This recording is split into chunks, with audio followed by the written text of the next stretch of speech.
said about Hafiz. Well, this book is in the mystic.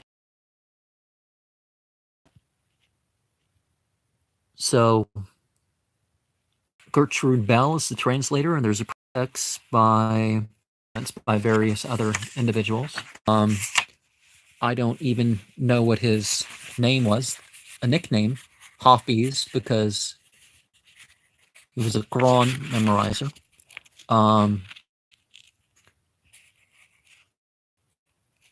But 1320 to 1389, might have lived a couple more years after that. How does he differ from really translates or mention the verses that he's referring to and the sayings of the prophet, of the sage? He seems to be a better poet. In Farsi, after Al-Quran, well, I mean, in Persia, after Al-Quran, this is the most read. And so he faces a lot of criticism because of, another analogy that we can draw with Rumi is an individual who, like, for example, when Rumi talked about not making your prayers hypocritical, Hafiz talked about it in a different way.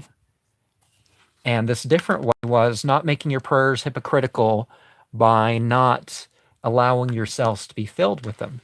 It's not that, okay, if I say a salat right, then everything good is going to be encouraged, everything true is going to be encouraged, while everything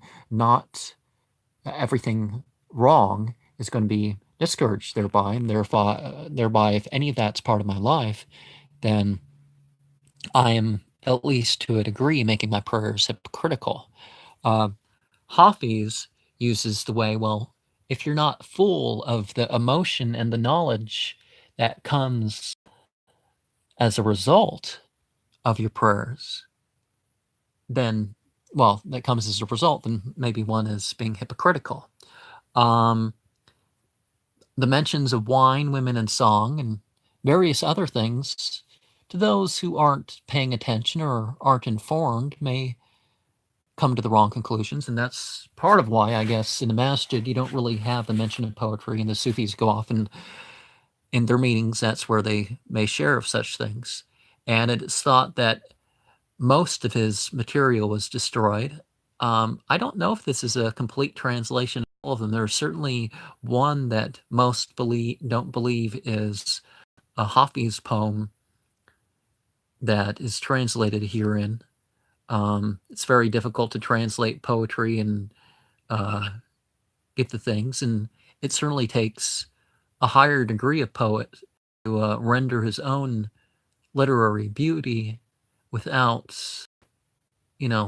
trying to render the text of a scripture that is the supreme beauty in that language.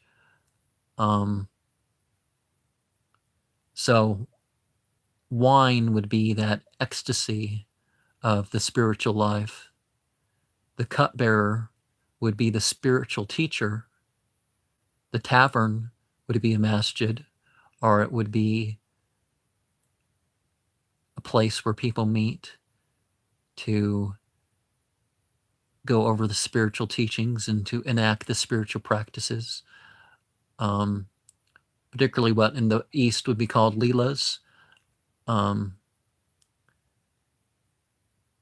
flute is an instrument that can represent the breath, can otherwise illustrate how we are a city of 9 gates, because your typical flute would have been 9-holed. The drum, the beating heart. There's just a lot of things that can be said. Letting your practice live on and flourish and become ever new. Connecting to the stories in a new way. That's just a little bit of the value of the poets. And maybe I'll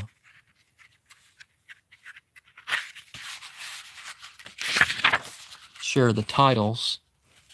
Because they come to touch my eyes, dear days that perished with my friend, forget nothing, fresh and new, the glow of my love's red cheek.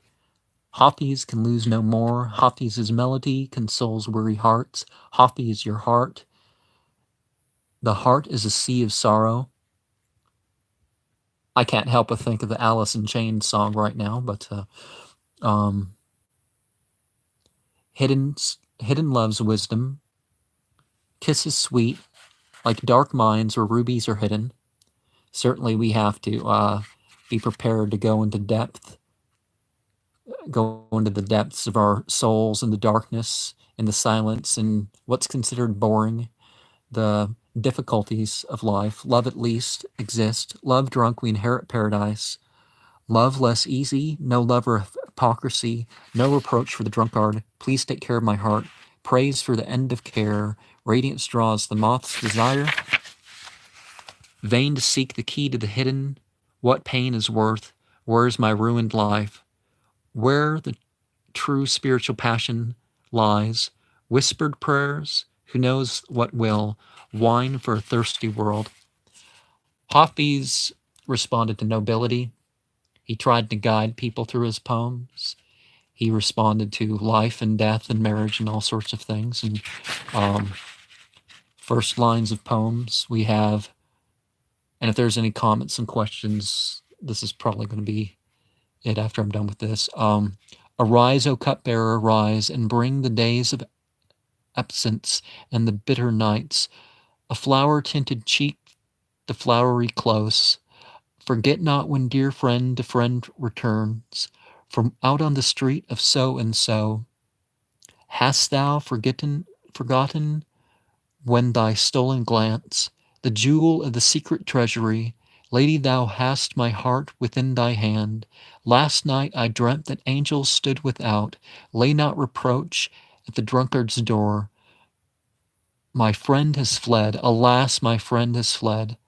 My lady that did change this house of mine, the nightingale with drops of his heart's blood, not all the sum of her earthly happiness, not one is filled with madness like unto me, like to mine. O cupbearer, set my glass afire. O Turkish maid of Shiraz, in thy hand, return that to a heart wounded full sore. The rose has flushed red, the bud has burst. The rose is not fair without the beloved's face. The secret draught of wine and love repressed. Singer, sweet singer, fresh newts strew. Slaves of thine shiny eye are even those. Sleep on thine eyes, bright as narcissus flowers.